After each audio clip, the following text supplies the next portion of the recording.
aholi murojaatlari bilan ishlash borasida ham yangi mexanizmlarni tatbiq etish orqali odamlarni qiynab kelayotgan muammolarni hal etish, har bir bo'g'inda ochiqlik va shaffoflikni ta'minlashga erishilmoqda.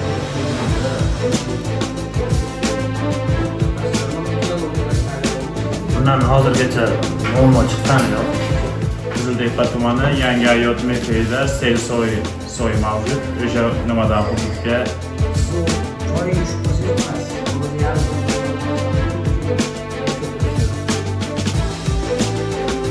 mas'ul mutaxassislarga aniq topshiriqlar beriladi.